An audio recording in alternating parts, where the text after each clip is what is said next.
Okay. I have a message here from Ampelio. I don't see. You good? Ampelio, can you confirm that we're live on Facebook?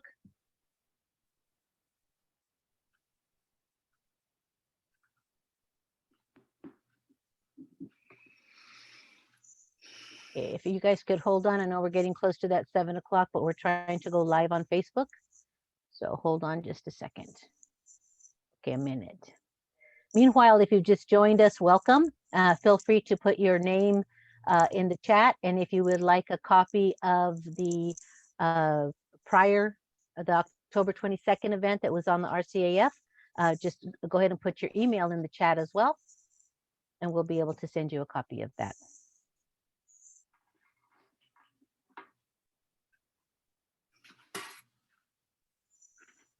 For those of you that just joined us, because I just saw that we went from 8 people to 47, I'm Dr. Lucia Vasquez. I will be your host this evening and your MC.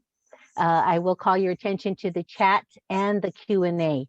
We're going to do things a little different this evening, and we're hoping to take questions during the presentation and still waiting to the end. So please feel free to put your questions in the Q&A as we move forward. And then we hope this to be interactive. So feel free to put your comments, your reactions, any conversation, chat with each other in the chat box. Thank you so much. And as soon as we can confirm that we have Facebook Live on, then I will welcome our Facebook Live people and take their questions as well.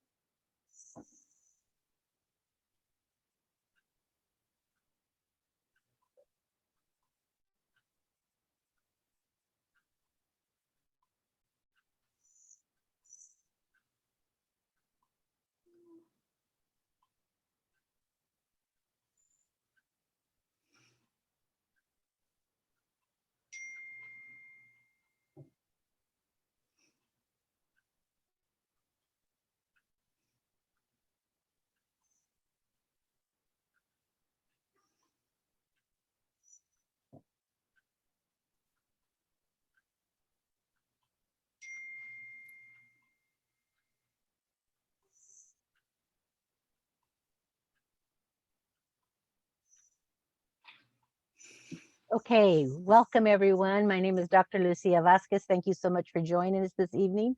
I will be your MC tonight. This is the third Plática in our series. I'm stalling just a little bit because we're having trouble hooking up to Facebook Live. We want to be able to invite our Facebook friends to ask questions as well. If you'll notice, if you just joined us, feel free to use the chat with any reactions or comments that you have, and use the Q&A for any questions you might have for our wonderful artist today. I'm very excited that we're hosting Barbara Carrasco tonight. So as soon as I get the go-ahead, we will get started. Okay, if I can have some notification whether we have Facebook Live, we can get started. Hey, Lucia, it looks like we are still waiting on the Facebook Live, waiting to see if we are able to go live, okay? So give us like about 2-3 more minutes, I think, and we'll see if this is going to be possible. 2-3 more minutes. And if it's not possible, then we'll just go ahead and start the way it is, okay? Okay, I'm going to look in the chat to see if I can answer any questions. Okay, thank you very much. I'm so excited to see all of you here with us. Thank you for putting your stuff in the chat. People are putting their names down. And this one's from Hanford. We have Rachel from Hanford. We have Brandon Hernandez here. Thank you for putting your emails in there. We will be sending you someone from Tulare and people from COS. Yep. Excellent. Excellent, excellent. We know that we have some COS students and somebody all want that extra credit, but I'm telling you, you're going to really enjoy this evening. We've had some really nice talks. But tonight's going to be really special.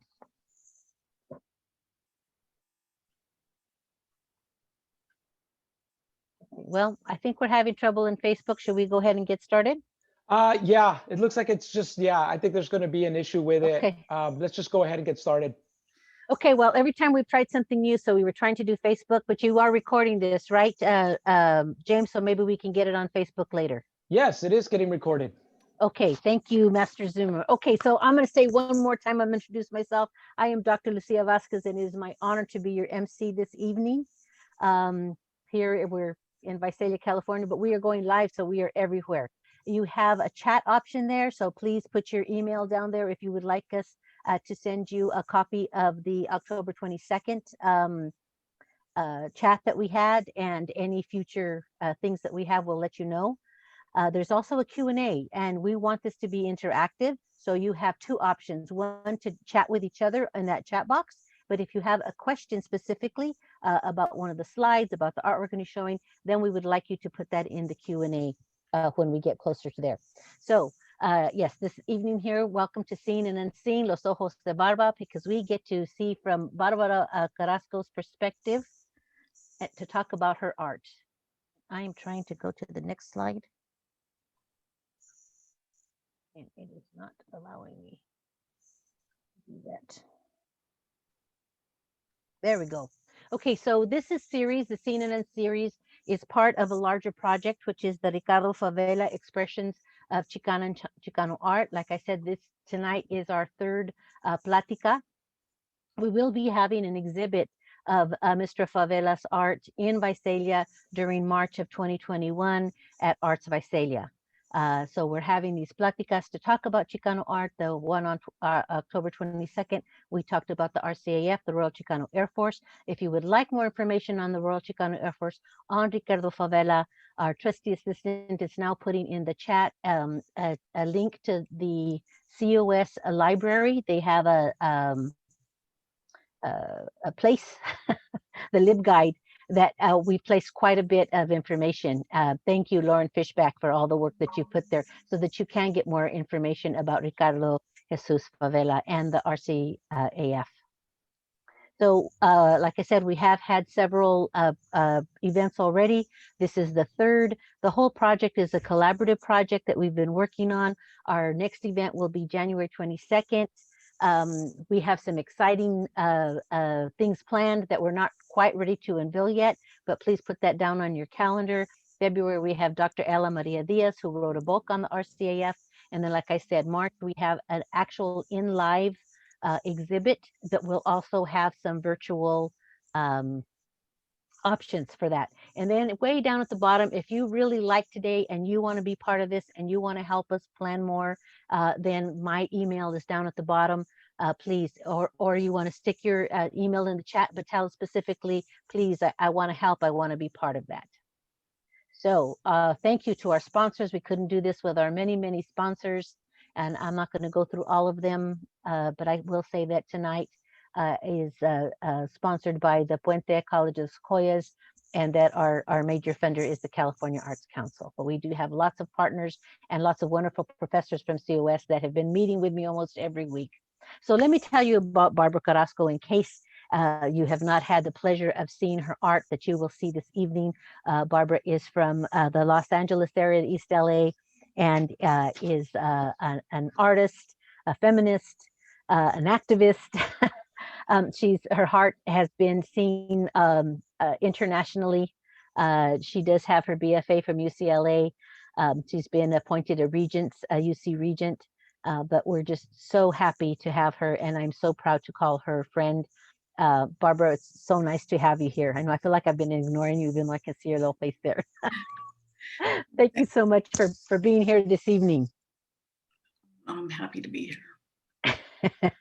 So we'll go ahead and we're going to go ahead to our first art piece, and then we'll see if we have any questions for you. Can you tell us about this beautiful piece? Well, this is a lithograph. I did it while I was a student at UCLA in the art department in that my last year there in 1978. And I did it basically based on my brother, his reaction to his wife wanting to go to college. He forbade her not to, she can't go to college. She was pregnant at the time that her role was to raise that baby. So I couldn't believe that he said that, because her mother is a professional bowler. She's always been a strong woman, and I couldn't believe that he would say something like that. So I did this drawing, and one night at UCLA. It's on a zinc plate, and it's a pretty involved process. So, but anyway, this print has been published in so many magazines and books and articles everywhere. Because I think a lot of women can relate to the different connotations this image has. One of which I did not intend, which was forced sterilization. I didn't know about that until later after I did it.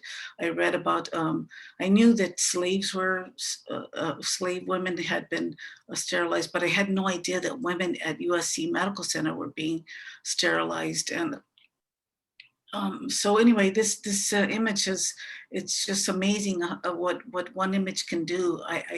I was asked by so many people to do interviews about this piece, and so I'm really happy with this piece. It's a lifelong image that is still today is pretty amazing. I just showed it in Germany, and they just couldn't believe it, how strong it was. But anyway, yeah, my brother was embarrassed because I said that it was inspired by his sexism. Because you out him every time, huh? So two things I think really relevant. One is knowing that the current people in ICE are things are coming out that they have sterilizations going on. I mean, this day and age. So again, very relevant. It's really very relevant. Yeah, it's sad to say, but it's true. And just the way we're bound. I mean, clearly she's bound.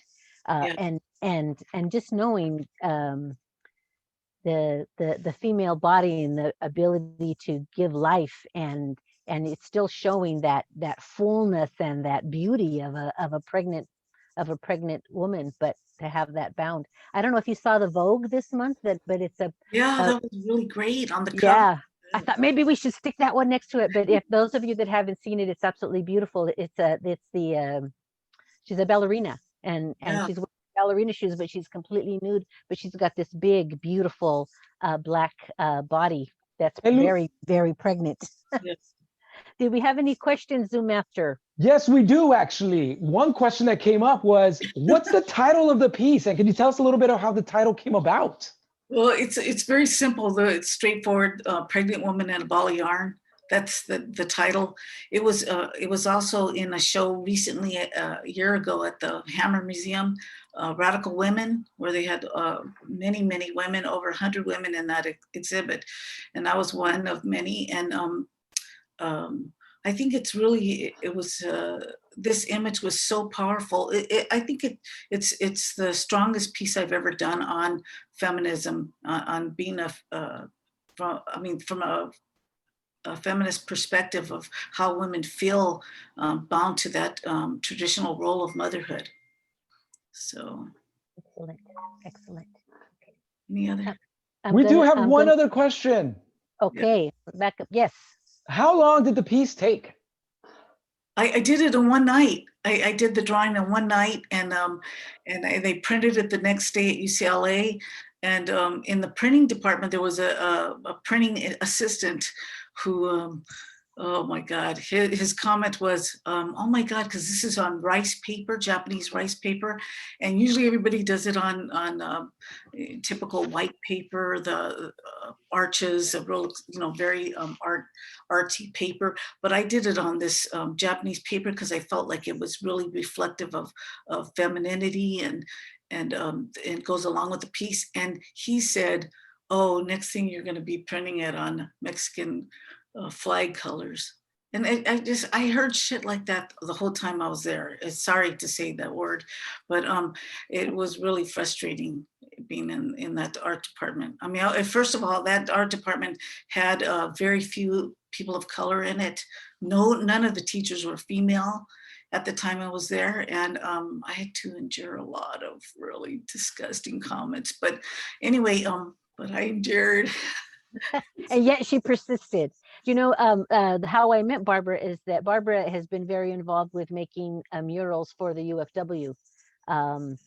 Whenever they had a convention or they had stuff. So this is our next piece. You want to tell us a little bit about this piece, and then we'll Yeah, say a this, little this more. is one of the many martyrs the UFW had, people who put their life on the line for the United Farm Workers Union. And this was a young guy. He was shot and killed by a farmer's son, and I don't think he ever spent a day in prison or jail. And so that's his widow, in the middle, on the side, I mean, and Caesar's in the middle, and I'm very young. Barbara Cross right there, like 26 or 27, something like that. Anyway, but I did this also very short, in a couple of nights. The farm workers were a labor organization, not an arts organization. So that I have to say that their estimates about how long something would take to make are very different from artists' experience. So, but all the UFW artists before me, a lot of really great artists, Carlos Samaras, uh, uh, what's his name? Oh my God, I can't believe I forgot his name. One of the early artists who did all the covers for El Macriado. And do you know who I'm talking about, Lucia? Anyway, there's so many artists that work with the union, but this particular mural banner I did, it's only 11 by 14 feet, very small. And the people that would help me were people who work there, like staffers, and sometimes farm workers themselves. Very few artists went up to the farm worker headquarters in Keene, California, to do this, because we weren't paid, and no one was getting paid back then. So a lot of Magoo, the artist Magoo, he told me, he got on my case one time about doing stuff for free. And then I said, well, it's a movement. I don't see it as, I'm not any different than the person who's preparing meals for the farm workers, or someone standing on a picket line. They don't get paid, so why should the artist get paid? And it's so funny, because then Cesar Chavez told me years later he met Magoo, and Magoo offered to help do some banners.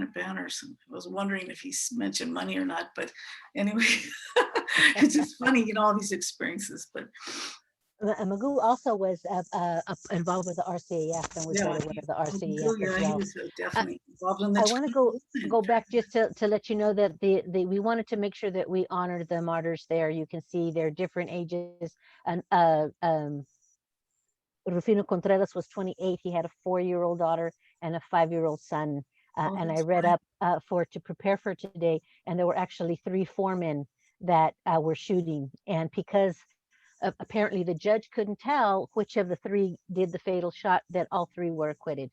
Oh And you'll hear stories like that for each one of the martyrs and the things that were yeah. happening. So we did drop in the chat. Maria's dropping in the chat for us a link to the UFW martyrs, then in case you want to have any more information on there. And again, so many things we want to talk about. So this is another UFW mural at the convention in 1983. You want to tell us about this piece? Well, this was, of course, a lot larger. This is a 30 by 30 foot mural banner on the artists that worked with the UFW before would piece on canvas, and most of those canvas banners were destroyed because the UFW staffers would fold them and put them in a storage unit, and then moisture would get to them, and they were destroyed that way. So I started painting on vinyl with really toxic ink, which was not good for me, but these things, the inks, when you folded them, didn't break off because it goes right into the vinyl. And but the greatest thing about these big, huge, all the banners I did with the United Farm Workers was meeting with Caesar in his office and talking about what's important to convey to the membership. And he, in this particular one, he wanted the UFW to expand worldwide. So there's the world in the middle. And then he talked about consumerism and informing consumers about pesticides and the dangers of pesticides. So I had his daughter Lou pose for me, reading a letter from the UFW, and Caesar wanted to talk about the future. So I made her pregnant, even though she wasn't pregnant. And then 2 weeks later, she got pregnant. So that was weird. Anyway, and then Dolores Huerta's the son, Ricky, posed for me holding a book. Caesar wanted to have a United Farm Workers education plan where they taught the kids in-house, and then also the pension and being self-sustaining, growing crops themselves. And so that's I'm really proud of this work because this was a lot of work. I mean, and I had Cesar come to the North Unit where we were painting this, and I just wanted him to see the process. So he came over, and I had like 6 or 7 people helping me, because these banners were so large, they were on the floor. So everybody's painting on the floor, their knees were red.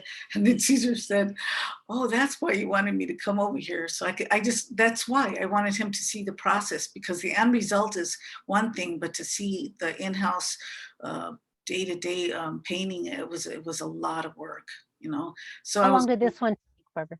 it just took a couple days. We had to do it really right away. And it's just really interesting because everybody helped, though. There was I don't know if you remember Max Avalos.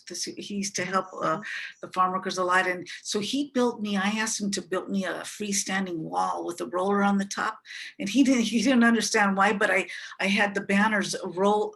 I projected the images, then rolled over, and then projected the rest of the images, and but it's just funny because they're looking at this young, young woman asking for all this help, and I think that there was still a lot of sexism back then. They all appreciated it afterward, big time, of course. But it was just really interesting. And of course, Dolores Huerta, who I became very close to, I saw her, the way she handled and conducted herself, and she was overlooked a lot of times, and she just sees a bigger picture all the time and persevered. And so she was my inspiration for continue to do the kind of work that was necessary to have these mural banners done. Excellent. Zoom Master, do we have any questions at this time? Okay, COS Giant is still trying to get us on Facebook Live. Oh, sorry. Yes. Sorry, I forgot to unmute myself here. We do have a question. Does this one have a title? The title on this one? No, it's just no, none of the, I don't think these were all convention banners. They were attended by a lot of people, like 6,000 to 8,000 people would come to, they were in Delano or Salinas or Fresno. And so, yeah, they didn't have but this one generated a lot of letters from the membership. People really liked this one, so. And the membership would come, these were the United Farm Workers Conventions were made from the farm worker membership. So they came from Calexico, they came from Watsonville, they came from everywhere. And just like you have the Democratic delegate convention that I've been at now recently, that I knew what a convention was because I'd gone to the farm worker ones, and they had their delegate and they took their vote and they had an input into what happened with the UFW. So when she says a lot of people came, a lot of people came and a lot of people saw, because you had all the volunteers and you had all the followers, but you had the delegates that represented workers in all over the state. Yep. We have a couple more questions about this piece as well. What was the inspiration behind the shape of the piece being in 3-pointed oval shapes? Well, it's just that Cesar wanted it to expand the UFW in worldwide. And I thought, I've seen a lot of images of maps, and they usually have this format where it's sort of like diamond shaped. So I just thought it was a good design element to include everything. And there's one other question regarding this piece. Where are the banners now? Are they? Oh, that's a good question. What is it? Wayne State University usually collects all the UFW archives. And but I think this one may be in La Paz still. I'm not sure, because years after they used the middle banner on a couple other, they changed the 2 side banners. And I saw it on Food and Justice, the UFW newsletter. And so I said, well, they're using it still, but not my same design, of course. But so I don't know where it could be. I have no idea where most of the banners are anymore. I did the funeral banner when Cesar passed away, and that's the only banner I did not sign that banner. I was very sad that day, like so many of us were. And I don't know what happened to that one either. I have no idea. And we actually have a follow-up question to that. Sorry, Lucia. We have another quick follow-up question. Are any of the pieces in a book? Do you know if any of them have been published in terms of like book format? No, I don't think so. But I have suggested the idea to a lot of people, a lot of art historians, that I think that there should be some book or some study done on all the artists who contributed to the UFW, the RCAF being a major one, because they did a lot of posters related to the United Farm Workers. I know Jose Montoya gave me one of them. That was just really nice work, a lot of, and so I think it would be really important, you know. Um, I don't know why there hasn't been a book. That's pretty I sad. I have a question, Barbara. Has anybody documented your work? Is there a book about your work yet? It's ongoing right now. It's in the works, as they say. Yeah, but you know, there's Okay. been a lot of roadblocks. You know, I had cancer, a battle with cancer that I did win. It was 25 years ago. So, but that put a big, you know, 5 years of battling it. It was pretty hard. But Yeah. thank God I'm Well, okay. I'm glad you're here. So Yeah. let's talk about these images. Is this one of your Well, most famous pieces, the Dolores one of print, Dolores? I did it as part of a special women's atelier at Self Help Graphics. There were three of them, three different women's ateliers. So I curated one that was called Women as Nurturers. So I wanted to honor Dolores because not only because she nurtured me as a young artist and activist, she was really inspirational to me. So I asked her if I could do her portrait and if I could honor her, and it was amazing. This is all hand cut. The no one does that anymore. They do it all computer now. But back then I did it with amberlith, and I take special pride in that because hardly anybody does that. You know, you have to have a real steady hand to do that. And so when I did it, I selected the colors to really reflect what a strong person she is, and the color pink because she's very much a feminist, and she owns her femininity in a way that I don't know anybody else who is like her. She connects women like, I mean, she's a living feminist. She practiced feminism. I've seen her help so many women over the years. And when I was really young too, I have noticed that about her, that she's always connecting women with other women. And so when I did this portrait, the National Portrait Gallery in Washington, D.C. Liked it, and they purchased it. And one of the curators at the National Portrait Gallery asked me if I was inspired by the Hope portrait. And I thought was really funny because I sat on a panel with Shepard Fairey, who did the whole portrait, and it was at a gallery in Santa Monica. And he said to me, "I love the way you did that portrait of Dolores." And then about 5 minutes later, "I think the colors are good." And then he just said he loved the whole. He just kept talking about it. And then I see the whole portrait. And I thought, oh my God, he was definitely inspired by the Dolores print. And so I had to tell that to the curator at the Smithsonian. I go, no, he saw my part. He very much liked the Dolores print. And, you know, I think I felt good about it too, in a way. I had like mixed feelings about, you know, appropriation or inspiration, you know, but it's okay. It's all good, you know. He's a very proficient artist, and that's all I could say about it. I'm going to go to this next one and then we'll take questions.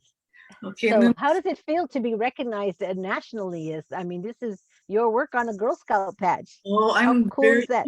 It's really sad, Lucia. It is not national. It is Oh, only local. It's in up there in Gilroy. I mean, all that area up there. They only offer the patch up there to young girls who study Dolores's life, and do a project similar to what she's done, and then they earn the patch. But I met the CEO of Girl Scouts actually at the when Biden was vice president. And I asked her, I said, why isn't it offered nationally? It should be, I mean, Dolores has received the Presidential Medal of Freedom. It should be offered nationally. And she said, oh, well, let's talk about it. And of course it never went beyond that. But I think it should be. I think it should be offered nationally. you know, one of the things that I wanted to bring up when we started and I didn't is that through all these talks, all the committee who has just been amazed how the opportunities have come up for you. But it's a matter of what we could really see in your story is opportunities are always there, but it's taking the risks and having that work ethic And so Yeah. I think, just if you could talk a little bit about the opportunities and the risks that you've had, or was there any question about some of the stuff that you did or didn't do that got you here today? Well, yeah, even doing the pregnant woman and a ball of yarn, I took a risk there because, people have this phobia about a nude body. And when I did her, it was a shocker to my family. I have a really old fashioned family. Well, my mother was very traditional, actually very conservative person from El Paso. But there's a lot of other things. But when I was a student at UCLA, that's when I realized I was being trained by really good art teachers, but also all of it was mostly European art. So I had to go into the Chicano Studies Research Library at UCLA and really look at the work done by Chicano artists. And one of the early books I read was a book illustrated by Willie Heron, who's now a good friend of mine. But back then I didn't know who he was. And I said, oh my God, this guy's so good. And I wanted to meet him. And so that's what I had to do. I had to do that the whole time I was there. I mean, for Botticelli and Michelangelo, that's great. But, I didn't know anything about my own culture, even though I was the first Chicana editor of the Chicano newspaper on campus, La Gente newspaper. It was in existence for a very, very long time until I came along and I said, well, why hasn't there ever been a female editor? And so I ran and became the first female. And I'm so happy that so many women have followed me. I really opened the door for these women. And I came back to UCLA to talk to some of the editors who followed me. And I just feel so proud of them, for taking on that work, because it's a lot of work, and I think the work ethic comes from seeing that people who are really good at what they do are the ones who excel. I mean, I think even in art, so I've seen some people do rush through art, or they put a picture on, but they don't try to make it as good as it could be. And so I was always really studying art. I studied a lot of different types of artists, and I think you can learn from just looking at. I met this one guy in East Los Angeles, an older man, and he let me come to his house just to watch him paint because he painted so good, and he was like very old, and it was just, you learn so much from watching somebody, and this is So you after. made your own opportunities. You made your own opportunities. You just didn't Yeah. wait for opportunities and take those risks. You made your own opportunities, it looks like. Yeah, you can't wait for it to come to you. You have to go after it. And that's the same thing with all my work that's at Stanford University right now. In the Mexican American collection, they had my husband's work, Harry Gamboa Jr. They collected all his work. And then I went up there to talk in my friend's class.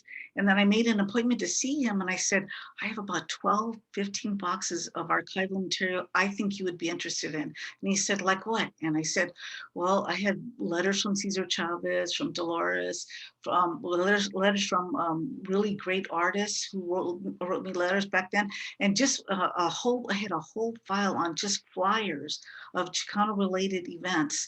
And he said, oh my God, nobody collects flyers. What made you do that? And I said, it's important. And he loved it. So anyway, all my papers are there. Plus, at Stanford. Huh?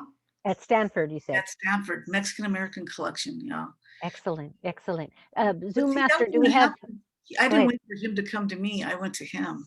There you go. Make your own opportunities. Yeah. Zoom Master, do we have any questions? We do. We have a slew of questions here for Barbara. Well, we're going to have to do just a few of them. Okay. Okay. Let me go with regarding the first image. There was a question. Did you intend for the string of yarn connected to the booty and ball of yarn to appear to extend from between the woman's legs? The symbolism, I guess, involved with the image of the yarn, kind of like an umbilical cord, it seems like. Yeah. Well, I did it because instead of a baby, there's a baby booty. Yeah, that was to show that sometimes I mean, even though it's their role, they might not ever be a mother. It's just the idea that it's expected, and so I did something unexpected. I put the booty instead of a baby. So. But later I didn't know that people would read into it and think it was about forced sterilization. So that was interesting. And I guess along the lines with that, there was a question. In your opinion, what's the best way to respond to rejection or when they treat your art like taboo? How do you deal with the rejection, maybe in regards to taboo? Oh, well, that's a really good question. A lot of times people did not like the work. I did I don't have a slide of it here, but I did the front cover of Chisme Arte magazine, and it was a woman putting makeup on. And I remember a lot of guys, a lot of people in the Chicano community did not like it. They said it didn't look like Chicano art. And I go, excuse me, I'm a Chicana and I did it, so it is. I just really, it was weird. It's because it's such a different experience, and I think I was younger than most of those artists who were real critical. And I said, well, every generation is going to come with a whole different perspective. And that's why I like to work with young people, because young people should be given the opportunity to express themselves, even if it's very diametrically opposite of what I do. You know what I mean? I think it's really interesting. Some people don't always think that way. They'll say, well, I went through the difficulties, but they're not going to recognize how important it is to see that in young people now, that you should open the doors for them. And so I every opportunity I have to work with young people, I take it. And because it's a chance for me to pass on what I know. And also I learn a lot from young people too. I mean, they have a different way of looking at life. And I have a 26-year-old daughter who I learn a lot from just talking to her. Just a different perspective, and it's really healthy to have different points of view. Barbara, along those lines, there's actually a question that fits really nicely with your plática right now. Do you have any memorable art teachers that stuck with you, inspired you, your own art teachers that you can think of? Yeah, there was one art teacher. His name was Jan Stussy. He was my art teacher at UCLA. He was really, really hard on all of us. He would make us, we learned every single thing about the human body, every bone, every muscle. I mean, he was really, pretty thorough about it. And so I think teachers like that are rare. And one day he made us grade our entire portfolio, and whether an A, B, or C or whatever, and then he would tell you why he either agreed with you or disagreed with you on that particular grade for that particular piece of artwork. And I thought he was, right before he started, he was always really hard on me. And then after the whole thing was over, he said, Barbara, you thought I was real hard on you, right? And I go, well, yes. And then he said, well, I was hard on you because you're a really good artist. And then I got happy. And then he goes, but there's always, the problem is, you're good. And if you let your ego get the best of you, you will stop learning. And that stuck with me my whole life. I really, really appreciated him saying that, because that's really true. I mean, I think you never stop learning. I don't know. It's really sad. I see some people who get really caught up in the press that they receive from art exhibits or whatever, and they really believe you hear that saying, they believe their own press, and it's a really scary thing. Or they continue doing a series of works that sells really well, so they stick with it. They're afraid to venture out into another direction because their collectors won't like it or whatever. And I've never been driven by that kind of motivation. My motivation is my experiences, what social movements move me, and because I'm part of some of that. So it's like I can't divorce myself from who I am, and how I grew up. I grew up very poor. And my mother was really strict, more strict than the nuns at school. So, and it just, anyway, what's the other question? We have another one here. I think I'm going to link these together because we got quite a bit coming in. And we have a bunch of slides to get through. So I'm going to allow one more question and then we're going to move on. Okay. Do you still get told things about your art, or because you are a Chicana woman, have you ever turned down an important project because of creative censorship? Oh, many times. Yeah, there was a wine company many years ago. They had an art contest, and they, it was a lot of money involved. That whoever won would receive a lot of money. But in very fine print on the very bottom, it said, "Do yourself a favor. Do not submit something too political."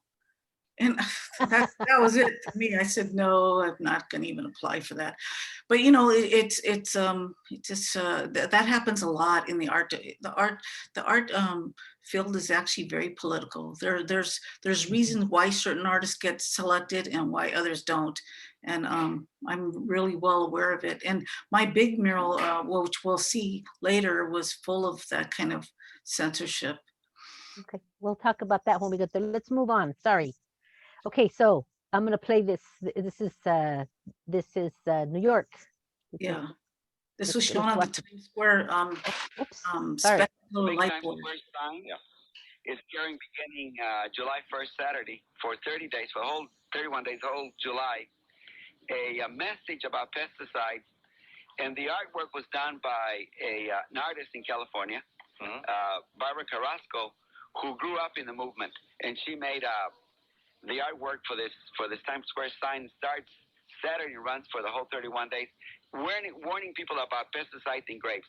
Would it be, in a perfect world, should people also avoid other food beside grapes if they really wanted to stay healthy? There are 15 products that are really more serious, more serious to you than others. And you know, be things like strawberries and broccoli and celery and grapes. Sorry, I cut you off there, but it kind of went automatic. So this was in Times Square, Yeah, and in 1969, 1989.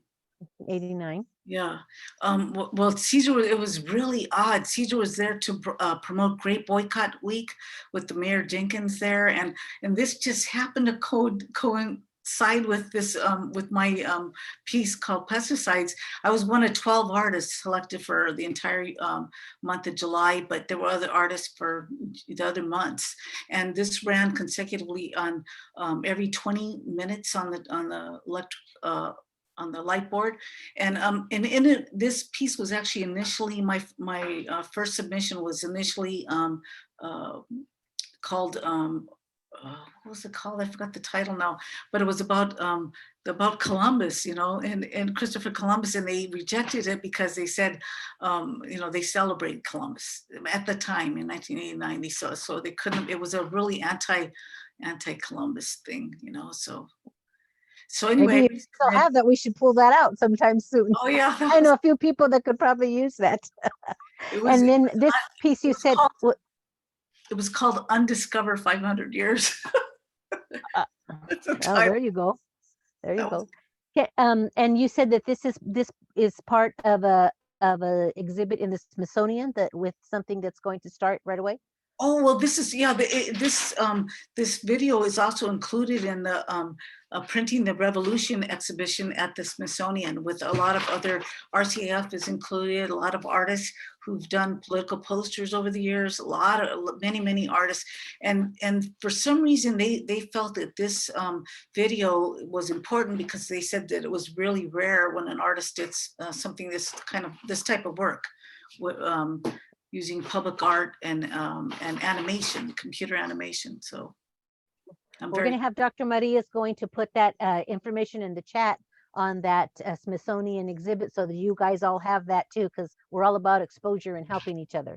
But we need to move on. So this here is Essays on la Mujer. You want to tell us this is from UCLA? And I had asked Barbara about you. I don't know how well you can see the stuff that's all in the trenza, but tell us, why did you put those things in the trenza? Well, this book focused on essays by different women on issues like sterilization, the farm worker women, pre-Columbian women, and women in the revolution. So I did this, this was an etching that I did for the cover, and I was really happy with it. It was on the cover of the book. I think they reprinted it several times. I was still a student too in the art department when I did this, so I was very excited about it. But that was just one of many images about women. It's lovely. You have to really be able to look up close to be able to get the full effect for that. Okay, Zoom Master, I'm going to take one question.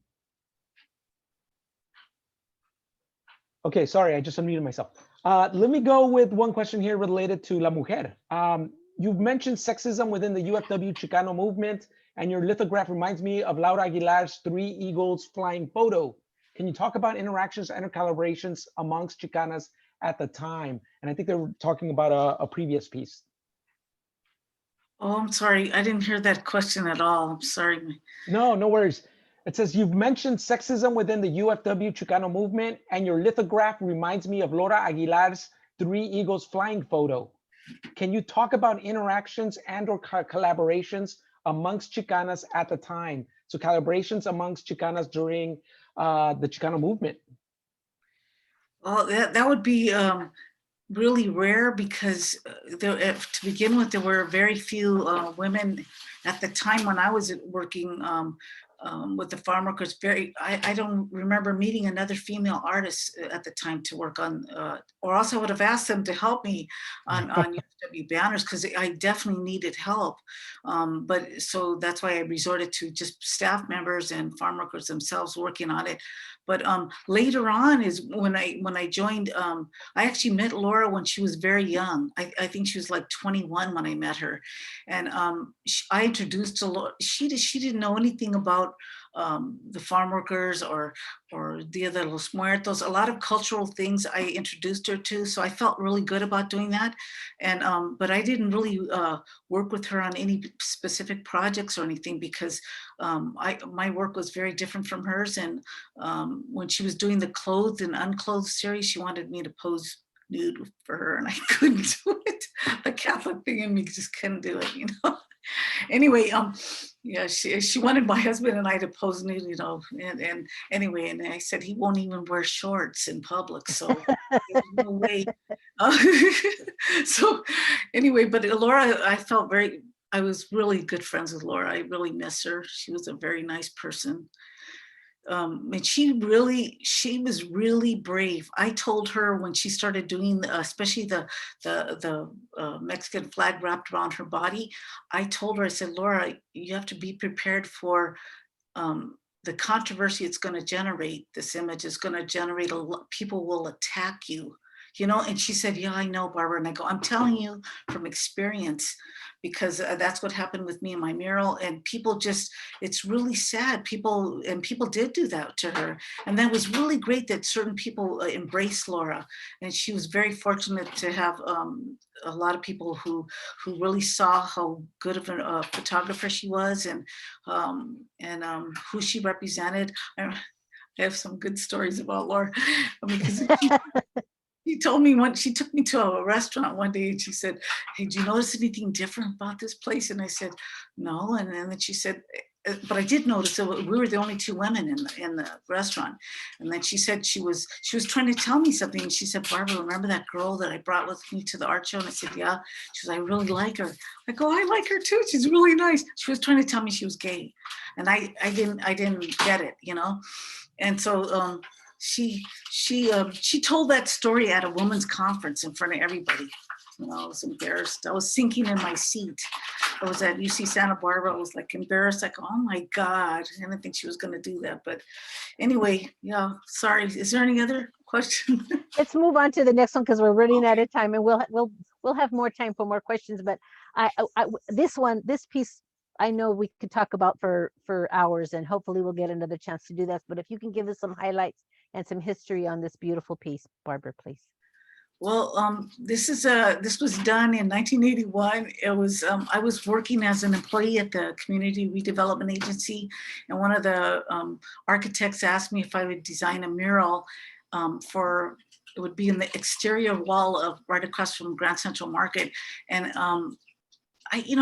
I was only 26 years old, so I did this. I was doing the sketch, and I had no idea that I was going to face such opposition to the content of the mural. The sketch was on the wall, and they said there's too many images in the mural, and why do you have the Japanese internment scene in there? The Japanese don't want to be reminded of their internment, and I yeah, it's right there, yeah. And I said, well, none of them were Japanese. So I said, well, let me go ask the Japanese community what they think.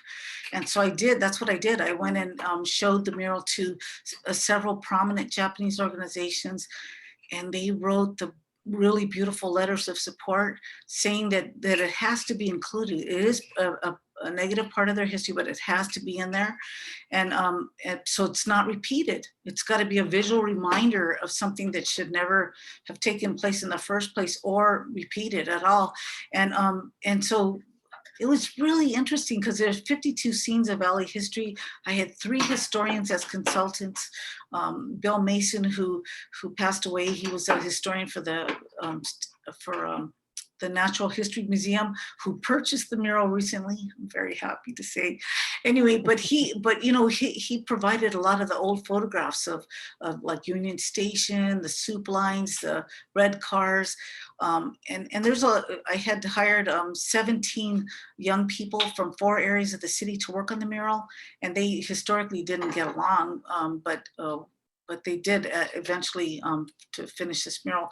But Glenna Avila was the director of the citywide mural project, so I called her first, and she worked on it. She's a really good artist too, so she had her contacts have the kids get hired through the Summer Youth Employment Program, and then Rod Sakai, Japanese artist, and Irena Cervantes, a really good friend and good artist. So all of those people worked on it, and I just couldn't believe it. It got so much press, and but it wasn't all good press. It was, and then I got advice from different artists saying, well, "Why are you fighting the CRA, the Community Redevelopment Agency that commissioned me? They're very powerful. Why are you doing that?" And I said, because it's not me fighting them. It's any artist fighting censorship. It could be any artist. And some of the people, there was an art group, which I will not mention, was working on the mural, and they declined on putting their name on it because they said that if they were to pursue other public works of art and they're connected to this mural, they might not get that commission. And I said, well, then there's the door. You guys shouldn't even work on it if you feel that way, And I had a lot of experiences like that. People that I thought would support it didn't, and people I thought would never support it did. So, and for a mural like this, I had to seek help from, there was a Senator Alan Cerroti who wrote a bill protecting artists' rights. So I got a copy of that bill. I actually called him directly. Not too many people do that anymore, but I called him directly. And Dolores, she was really good. She was giving me a lot of advice. So I called him, and so he gave me a copy of that bill. And I copyrighted the entire mural before I even told the CRA I did it. So their argument was that I was a in-house artist, and I said no. As soon as I got a certain amount of money, I was a commissioned artist from that point on. I mean, there's certain, for a 26-year-old to wage a battle like that, it was very, very difficult. But I have to say, I had really good advice, people around me, Dolores being number one. But there was in Jim Blancarte, had an attorney who is now a judge, and he was really great and represented me for pro bono when I had no idea what that meant. For free. I hadn't, anyway, but and he's still a very good friend. And it just, there's so many people connected to this. And so all the letters of support from this mural are going to be housed at the Natural History Museum along with the mural. The mural is going to be displayed in a new building called the Welcome Center. So I'm very, very happy about that now it has a permanent home. Any questions about this? Oh, I'm sure we do. Zoom Master, you got a question for us? I do. Here is a question about the mural. Do you feel compelled by a moral duty to expose corruption, and does that fuel some of your art? Oh, that's a good question. Yeah, well, anyone who works with the farm workers actually can agree that that's what fuels our energy to pursue this kind of work, because it's not financially rewarding to do that. I mean, even when I was fighting the CRA, I was working at the CSO where Caesar and Dolores actually started on First and Chicago Street in East LA, and I remember thinking, because the mural was housed there, we took the mural there from City Hall, and it was at City Hall, and I moved it to the CSO building, and now it's no longer there. That CSO building moved to another location, but at the time, I was getting threats too. People were threatening me that they didn't like the idea that I focused on, because the title of the mural is LA History, A Mexican Perspective. my being the Mexican, but you know what I mean? It was, but in this mural is all these cultures are represented. Sandy Koufax is in there too, in Dodger Stadium, and the Biddy Mason, the last black slave in LA, she's in the purple there. And her story is so inspirational. She was the last black slave in Los Angeles. She came from right below, she's in the purple, her portrait's done in purple. She came from Ohio and was going to be a slave with her slave master, and he was taking her to Texas, and she read the California law against slavery and took him to court and won her freedom. And I mean, she was pretty gutsy lady, you know, and later on with that, with her freedom, she started the first Black African church, which is still in existence in Pasadena now. And she, you know, owned a lot of the land in downtown LA. There's a park in her honor in downtown LA. She was a very strong, inspirational person. So there's a lot of really interesting stories in this mural, and they're all historically accurate. They're all been, you know, with historians backing it up. So I had 3 historians as consultants. So, well, I'm very excited to have another opportunity to really talk just about this mural. But Zoom Master, we're going to take one more question before we move on, because we have a lot of other exciting art of hers to show. I could talk about this one all evening, but go ahead, Zoom Master. Here's one that's pretty interesting here. Do you feel that because you are considered light complected, it has led you to have certain privileges or advantages in the world as an artist or as a person, in terms of like the idea of colorism, I guess, and how that works in the art world? Well, that's a good question too. Well, I know for a fact that it has some advantages, but during the Chicano movement days, I did have problems with some people in my own culture saying, "Oh, I know why you're so active. You're trying to prove yourself." Oh, I hated that one. And but when I was growing up in the projects, the same thing. You know, "Oh, you think you're better than us because you have green eyes." And I remember telling somebody, I was born like this. Both my parents are dark complected. Somewhere in our genes, we have some light complected people, obviously, you know, but in every single family, if you talk to any Chicano family, they always have the güeros and the morenos. And so it's very common. And my sister, she's 3 years younger than me. We lived in the dorms at UCLA. As soon as people found out we were sisters, they were, yeah, I wasn't invited to too many things. So I experienced racism through the way they treated her. And it was just interesting. And then when I became the first female editor, also that kind of like the communications board had to select me. And so I know that some people felt that I got it because, you know, I'm lighter complected or whatever. And I know that some of those are advantages. I can't deny that. But then there's other experiences where I don't think that matters. It doesn't matter what you look like. It matters what you do and where you are in life and how committed you are to a particular movement or and your integrity as a person. So I had to remind certain people that. So, you know, it's just real interesting, you know. Great. Let's go to a couple more slides here. This one is with the Dolores Huerta Foundation, and it was recent, well, 10 years ago. Can you tell us about this group of students and their work? Yeah, we were, that was 110 degrees out there in Lamont, California. But I wish I had a better, like a slide of the entire mural, but it was just mostly, it was real typical kind of iconography in the mural. There was a pyramid and just certain things, you know, the eagle. There was a lot of the same old things that are in most murals, but these are really poor kids who live in the neighborhood. And I grew up like them, but I you know, sometimes when you move away, you forget like how poor people are. And I just couldn't get over, these kids were such nice kids and they were living in complete poverty. And so when I came back to LA, I had one of my former students at Loyola Marymount. I took her with me, and she gets along with young people like her a lot. She has a real good personality. So we brought bags of clothes for those kids, you know, and they, as soon as they put them on the ground, they were just gone, like right away.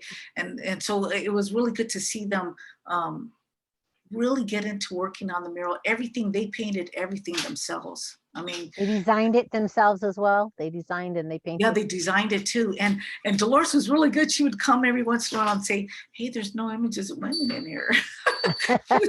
she would like spot, she could spot like certain things that I wasn't even thinking about some of those things, but because I let the kids come up with their own.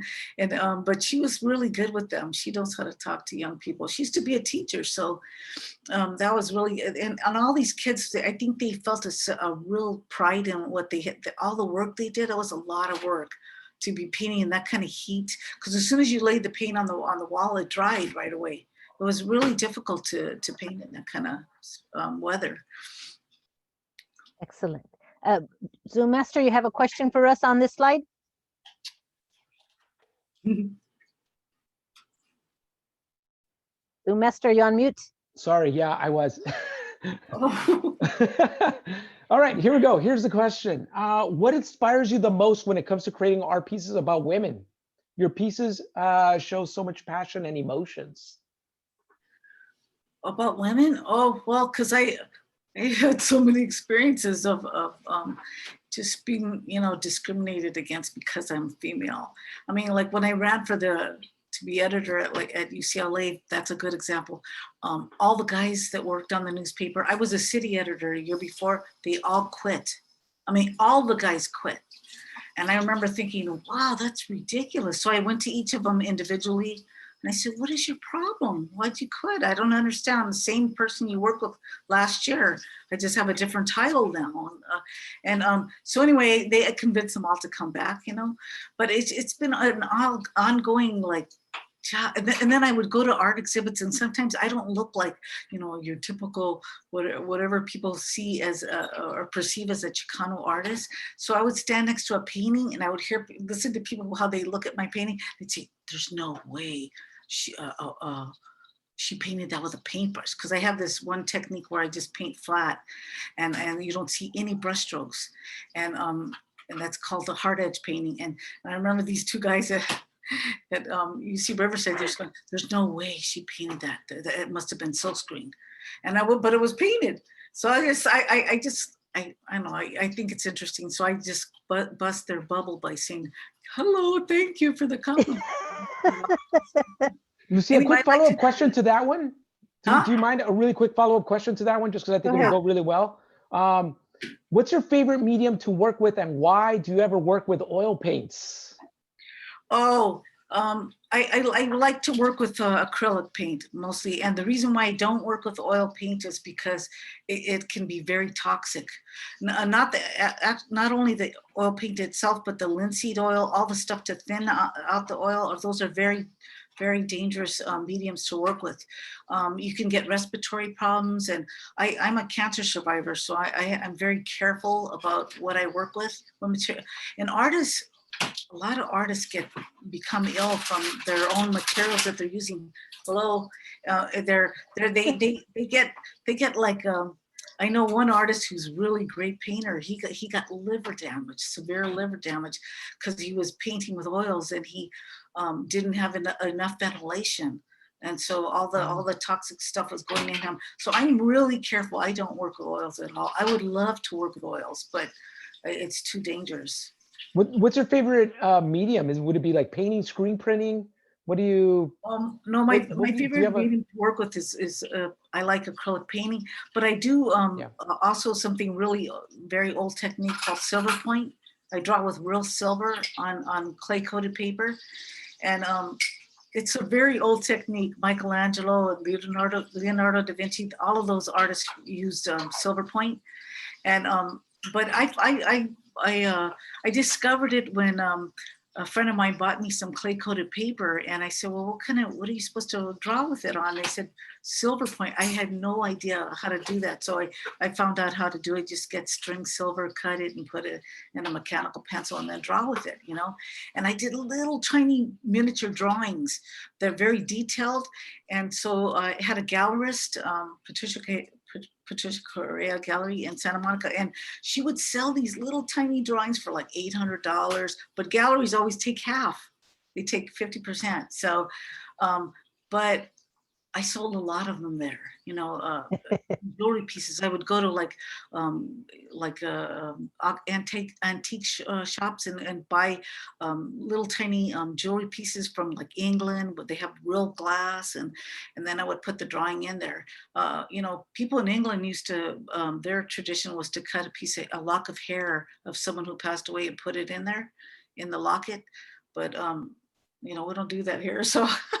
I just put my own drawing in there, but I was surprised how many people really love the drawings, and so I did sell a lot of them. A couple of years, that's all I sold was the drawings. Go ahead. Any more Okay, questions? no, let's go ahead and move on. We'll have chance for more questions later. Okay. So here we are. This is France last year. So again, did you ever think you were going to be such an international traveler? Because we haven't even talked about Nicaragua, some of the other places that you've traveled. So I wanted to at least spend some time on your international travel. And then, but first tell us about Agnes Varda. Well, Agnes Varda is a really well-known filmmaker. She did a movie called Murmurs, murals, about murals in LA. And my work is in that movie. It was done several years ago. But then when some artists in Set, France, SETE, they were organizing a show called Set Los Angeles. Agnes Varda was part of that. She recommended me. I'm very honored that she recommended. I just couldn't believe that she recommended me for this, to do a mural in La Pointe Court, where she did her first mural, and excuse me, her first movie in 1955, the year I was born. And so I was so thrilled to do this mural. So I did a portrait of her and a film strip that's coming around her and going down into eye level.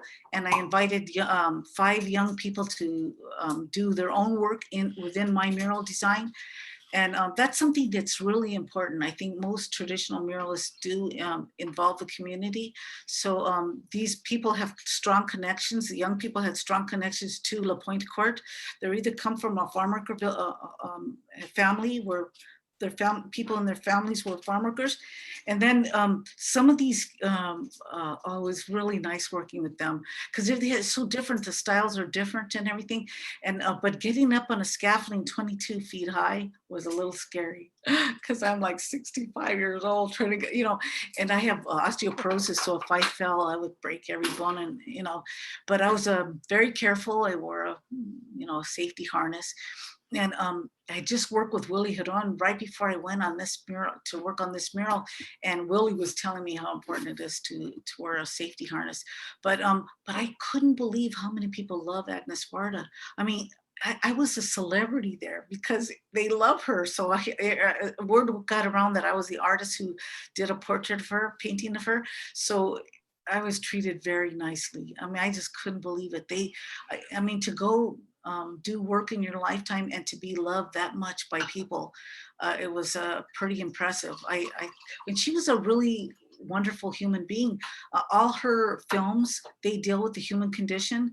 She did films about people who are homeless, people who are you know, living in poverty. So a lot of her films, I think that's the reason why she selected me too, is she probably read about my mural, and I couldn't believe the curator said, you know, you need to have Barbara come on to work on this mural. So I thought of her right away. They didn't tell me to do her portrait. I thought it would be great to honor her, you know, because it was a place of her. It's in the street is called in French Traverse Agnes Varda, but they say Agnès, like a Agnès Varda.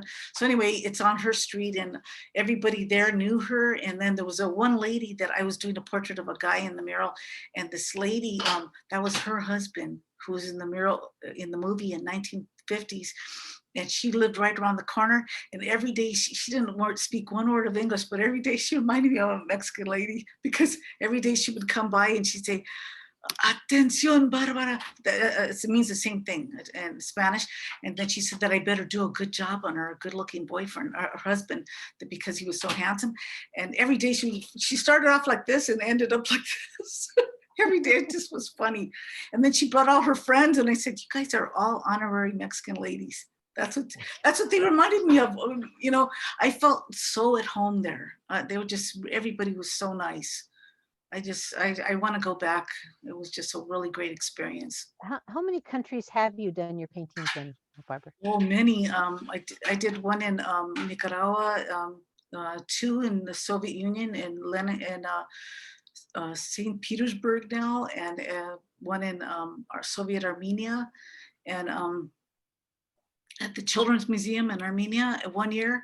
And then another year we took a trolley bus off the lines and painted a mural on the trolley bus. And Dolores let me take Ricky with me, Ricky Chavez, her son. He was only like 12 or 13 when he went on the trip. And she's a atypical Mexican mother because she actually let him go. And my mother would not let me out of the house till I was 19. So that was really unusual. But he painted a portrait of La Paz on the mural, as part of the mural on the bus. And that was a lot. It was really wonderful because we had to scrape all the enamel paint. We had to scrape it off, put gesso, and then do the painting. And it was a lot of work. But when we were finished, we traveled all throughout the town, and it was wonderful. Everybody was so happy. We have 20 minutes left, but I want to make sure that we get to your most recent work. Oh, yeah. That you sent us. Tell us about these pieces, and then we're going to open up for questions. I promise, people. Okay. Well, these two are basically reflecting the children who are incarcerated and separated from their parents at the border in different places. My hometown of El Paso. There's a lot of people. It's just the most, I don't know how to, it's the worst thing that's ever happened to our people ever, I think. This is like Nazi Germany almost, you know?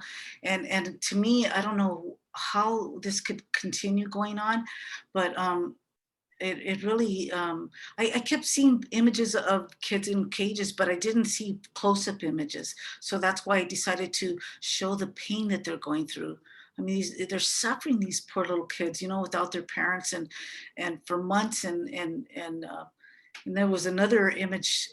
Well, I did these two first, and they were part of the Set Los Angeles exhibition.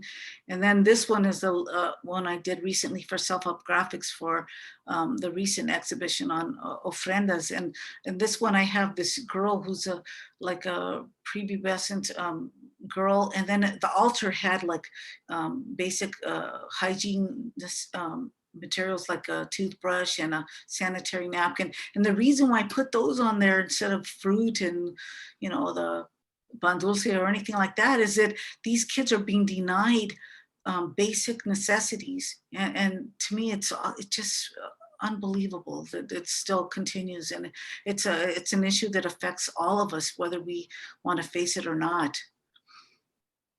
So I wanted to make sure that we ask something because I am not an artist and I know so little, even though I love it.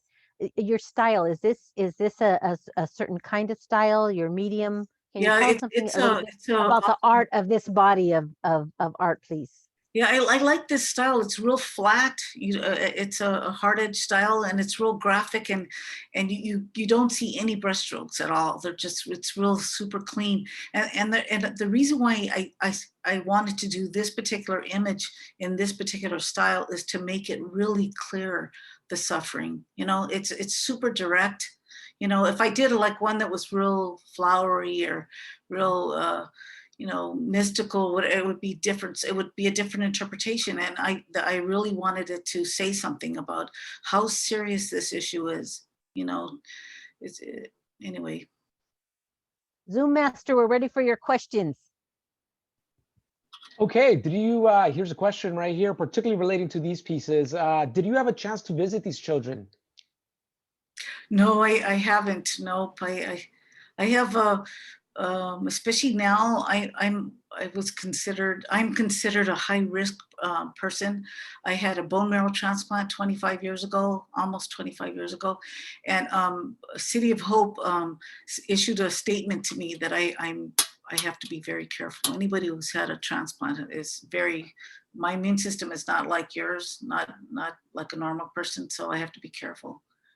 I would like to do that. I know that I know several people who have gone. There was one friend of mine who went there and took pictures of kids and sent them to me. And what I did is I altered their hair and their face, different things, so that it wasn't exactly like his photographs. So, because I'm married to a photographer, I respect photographers' rights. And anyway, Barbara, quick question again about these pieces. Why the purple color for the background?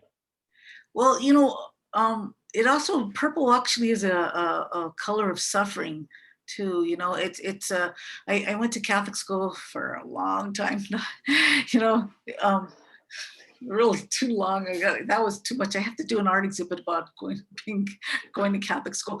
But purple was always the color to show about suffering, and so that's why I picked it. Barbara, I guess a question here, I guess that can be pretty much related to these pieces. Have you or your art inspired others in becoming artists, activists, leaders? How do you see like the role of your art in pushing people to create some sort of change for conditions like these? Well, I'm really happy to say that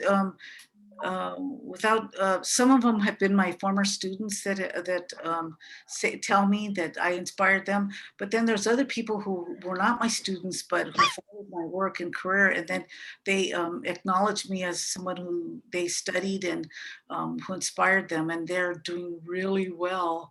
And I mean, some of them are really amazing now. Like there's one young artist, Shizu Saldamando, who's half Mexican and half Japanese, and her work, she's also in the self-help graphics exhibit. She's really a good artist. And a couple years ago, I did a mural at Olvera Street at the Siqueiros Interpretive Center. And I hired her because in the mural, there's like something like 30 or more than 30 portraits in there. And she's really good at faces. So I asked her if she could, I paid her, of course, too, to work on the mural, and her work is just really good. So anyway, I'm really happy that she's been interviewed several times, and she's really well known now, and she does mention my name every once in a while. So I'm very happy about that. I'm really proud of all these artists, these young people that are doing so much with their work right now. I have a lot of hope when I see their work and see how involved so many young people are now, as opposed to just a few years ago. It's really hopeful. Barbara, in relation to murals, the LA history mural, is that now on boards? Was that on boards, and did it go up for sale or something? Does it like what happened to the mural? I guess it said like I did talk about it. It was acquired by the the Natural History Museum of Los Angeles. So it's like 44 by 8-foot panels that make up the mural. It's really a big mural, 16 by 80 feet. And so its new home is there, and it's supposed to be opening in 2021, but I think it's because of COVID, it's probably gonna open in 2022. And it's in a new building too. It'll be in a brand new building. So I'm really looking forward to that. Hopefully COVID will be over by then. But it took many years for me to find a home for it. And through the generosity of this one person who made it possible for them to purchase it, I'm very fortunate to have it there. They're building it a home. They're not just giving it a home. They're building it a home. I'm very happy, and everybody there is just so wonderful, because it's perfect there. It's where there was the first museum in LA, the Natural History Museum, where before LACMA, before anywhere else, that was the only one in LA. And then the historians that work there, I consulted with them to do this mural, so it's sort of came full circle, and I'm just very happy. Everybody there is just really wonderful. Mm-hmm. So, Barbara, The master. Yes, go ahead. There's a question here. What's your opinion on the current state of Chicano art? well, I think it's I wish that the museums, institutions would actually take the art more seriously. I don't think they collect as much as they should. I know that there's been a few museums who have been recently collected Chicano art, but not I can't say there's too many, it's very few. And I don't think that, like, it would be wonderful if the Broad Museum would purchase some artwork from Chicano artists. I mean, I think there's a lot of institutions out there that for some reason are not doing that. And I don't know why, but I think it might change. There are a lot of more curators out there who are sensitive to Chicano artists, like the artists at the curators at the LACMA, there's the curators at the National Portrait Gallery who purchased my work, Taina Caracol, who first was interested in the Dolores print. She over the last couple of years, because of her and people who work with her, they purchased a lot of Chicano art for their permanent collection. So so I see that the doors are opening a little bit more, and it is hopeful, but it's a little slow pace, you know. Let's talk about that slow pace. I mean, I'm going to ask my own question and go to the Q&A here. What we did talk a little bit about you taking risks and your work ethics, but making your own way, your own opportunities. Did you ever expect to be an international artist? And do you consider yourself a feminist first, an artist first, and an activist first? How do you see your life and what you expected out of it? Well, I think it's all of those things. I think I don't think it's just one specific thing. I think you know, when I'm definitely bringing a feminist perspective to my work. You know, I mean, it seems like I've always done that. I mean, I was in 7th grade when I picked my confirmation name, and I picked St. Joan of Arc. So I knew something was up back then. No, I mean, no, because it's just really, I think I've always connected to my feminist side. I've always had that. And then, you know, I saw my mom. My mom was a Girl Scout leader, you know, one of the few Chicana Girl Scout leaders. I have a photograph of maybe 20 Girl Scout troops at Camp Tapia in the 70s. And my mother stands out because she's dark. All these white ladies. And my mother's like, you know, and so I used to see my mother go door to door in the projects, trying to raise,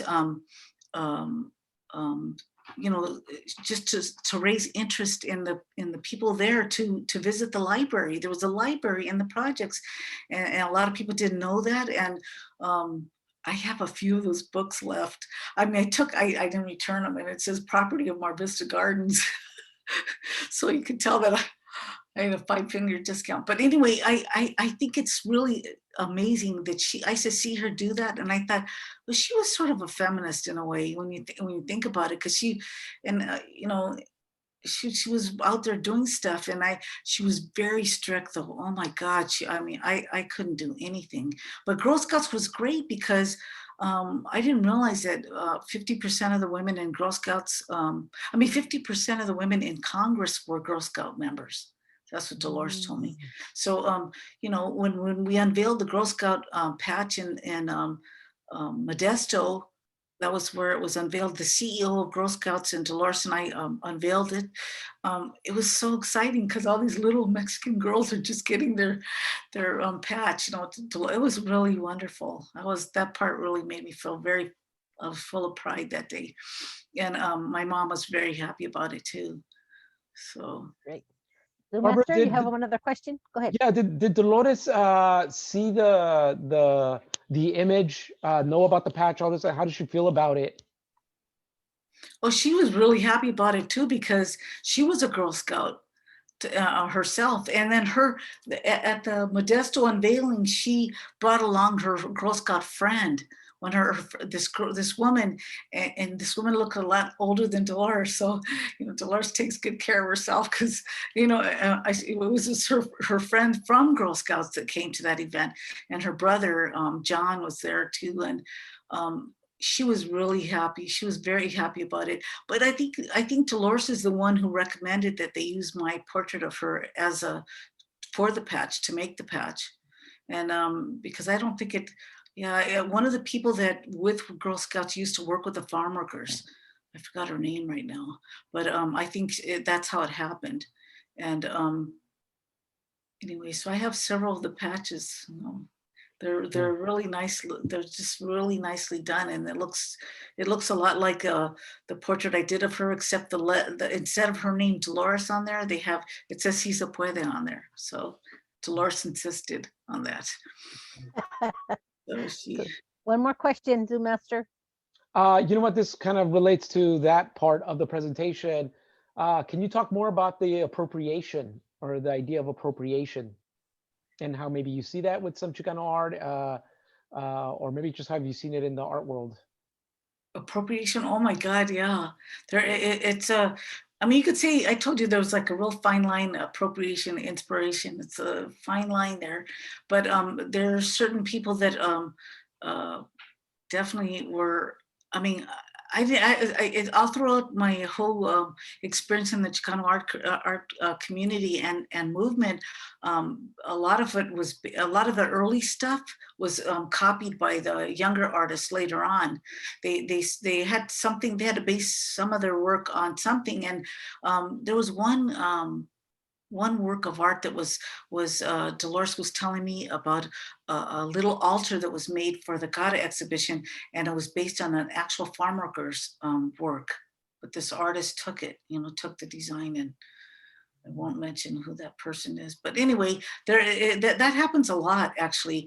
And it's really hard to prove unless, I always tell young people to document everything they do, to date and sign and document every single thing they do, whether they think it's important or not, or significant. Or I think you have to I think that's what helped me when I had my fight with the city. I documented everything, every phone call, every meeting I had, every single comment, because it's important. Sometimes you'll forget, like, oh my God, what day was that on? And then you can refer to your notes. And our artists are always lacking that kind of, I don't know, that, what is that, left brain, right? I don't know what it, sometimes they say artists are not that organized, but I'm pretty organized for an artist.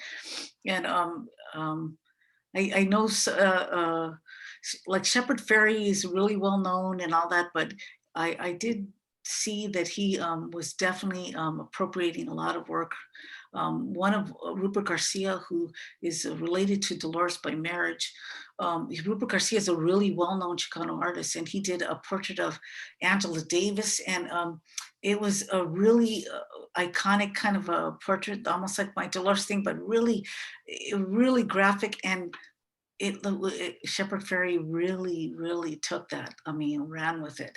I mean, it looks almost the same.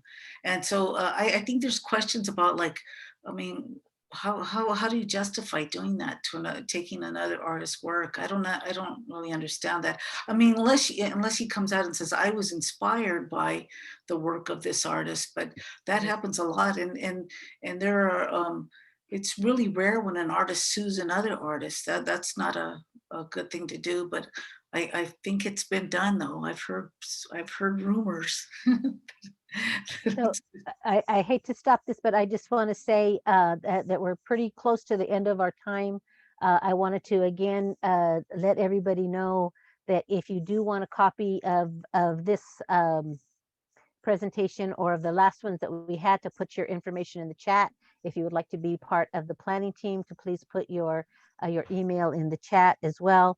And then please just think about Barbara's work in her life. One of the things, like I said, had become very apparent is that you never know where life's going to take you. And Barbara's giving you some really good tips about document everything, and make your own opportunities is what I heard her say. Take those risks. We didn't really get a chance to talk to you going to paint in a war, but maybe we'll have another. That was a good start. So we do have 2 minutes left if you want to go ahead and tell us about probably one of your big risks that you took that really paid off for you. Well, no, I think going to Nicaragua was a little dangerous, but I really am grateful for going, because I went to a country that was at war, and people were really poor. I mean, they were more, the poverty level, I just couldn't believe it. I mean, they were this how bad it was. We would go to a restaurant and there was like things moving around in the rice. I mean, there were actually bugs in the food, and little kids were walking around with no shoes on. It was. I came back appreciating everything. That's what that Irena Cervantes and I and Kathy Gallegos, a bunch of us who went on that trip. There was 35 of us who went on that trip together, and we all of us became closer, and we told everybody, you know, you don't know how fortunate you are to live in this country. It's just there's poverty out there that, and then we don't know, none of us have experienced war, you know. I mean, I saw men without arms and legs, and anyway, and at the time I was at the airport, and my husband, he didn't want me to go. we weren't married at that time, and he was really like, he goes, you shouldn't go. And I said, I don't see a ring right here. I don't see a ring. I'm going. And then, but it was dangerous though.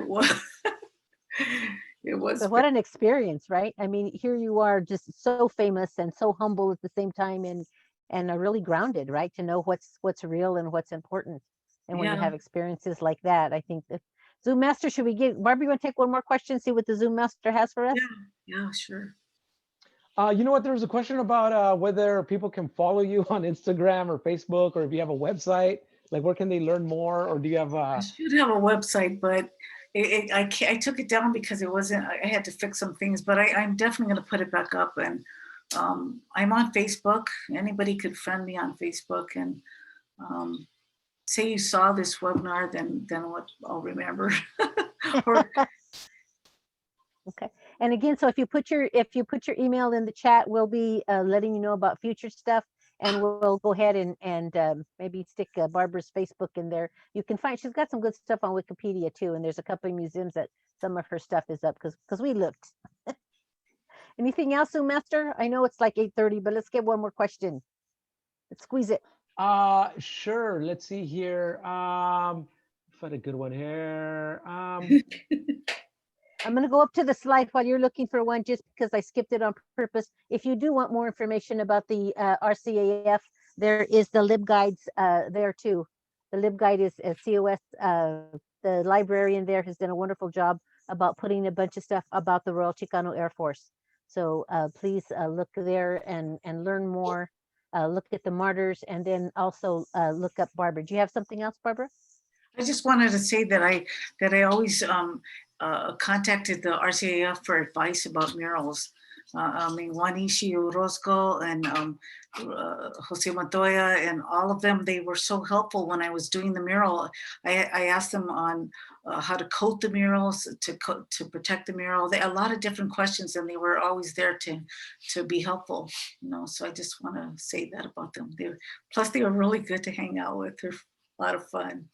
So you had some opportunities to hang out with the RCAF. Yeah, I used to go there just to visit them, and we'd always have a really good time, always laughing all the time. And did you get to paint with them as well? No, I wish I could have, but I didn't do that. But I remember when Jose was working on some project. I don't know, maybe somebody knows this project he was working on, where he was naming a bunch of Native Americans, but they were different tribes, and so he was making them up. And I said, what about the I used to's tribe?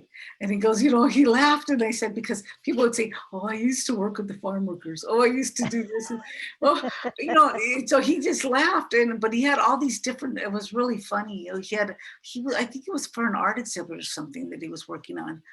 But I think the oldest guy is Esteban Villa, right? I remember, because when Jose died, I remember him saying that they're starting to get grounded, the RCF members. That's how he said it. That was really sweet but sad thing to say, you know. You know, Esteban Villa went to school here in Visalia. He went to I can't think of the first name of the first school. It wasn't Webster, but the other one, Carrie Barnett, here in Visalia, and then he ended up settling in Bakersfield as well. So a lot of the guys from the RCAF were from around here. Magoo was Fresno, and he was also RCAF. So yeah, really rich history, and that was one of the things we wanted to be able to tie in here. But Barbara, thank you so much for your time, for your expertise, for you.